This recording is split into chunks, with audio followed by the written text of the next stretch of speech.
CM Chandrababu సమీక్షలను ఎన్నికల code పేరుతో ప్రతిపక్షం విమర్శించడం సరికాదని ఎంపీ కనకమేడల రవీంద్ర కుమార్ అన్నారు. ప్రభుత్వానికి 5 ఏళ్ల పాటు పరిపాలించే అధికారం ఉందని గుర్తు చేశారు. కేంద్రంలో మోదీ, రాజ్నాథ్ సింగ్ సమీక్షలు నిర్వహిస్తున్నారని, వారిని ఎందుకు ఎవరూ ప్రశ్నించడం లేదని నిలదీశారు. మోదీ, రాజ్నాథ్కు అడ్డురాని ఎన్నికల కోడ్ రాష్ట్రానికి ఎలా వర్తిస్తుందని కనకమేడల ప్రశ్నించారు.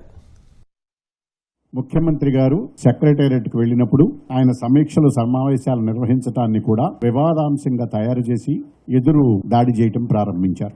రాజ్యాంగం ప్రకారం ఒక ప్రభుత్వం ఎన్నుకోబడిన ప్రభుత్వం 5 ఏళ్ల పాటు నిర్విరామంగా అధికార విధులు నిర్వర్తించడానికి ఎటువంటి చట్టపరమైనటువంటి రాజ్యాంగపరమైనటువంటి అడ్డంకులు లేవు.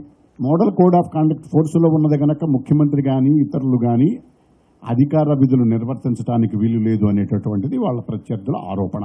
ఆ 7 విడతల పోలింగ్ అయ్యే వరకు కూడా టెక్నికల్గా రిజల్ట్స్ అప్పటి వరకు రిజల్ట్స్ కోసం వెయిట్ చేయాలి కాబట్టి ఎన్నికలు కూడా ఫోర్స్లో ఉంది. దాని అర్థం ఈ 2 నెలలు ప్రభుత్వం నిద్రపోమని కాదు. మోడీ గారి ప్రభుత్వం ఆయన క్యాబినెట్లు పెడతారు, ఆయన సమీక్షిస్తారు. హోంమంత్రి గారు రాజ్నాథ్ సింగ్ గారు సమీక్షలు పెడుతుంటారు, వాళ్ళు అవన్నీ కూడా చేస్తూ ఉంటారు. అలాగే అనేక కార్యక్రమాలు కూడా వాళ్ళు చేస్తూ ఉంటారు.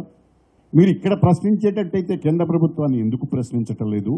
మళ్ళీ కొత్త ప్రభుత్వం ఎన్నికై ప్రమాణం స్వీకారం చేసే వరకు ఈ ప్రభుత్వం పాలన కొనసాగి తీరుతుంది.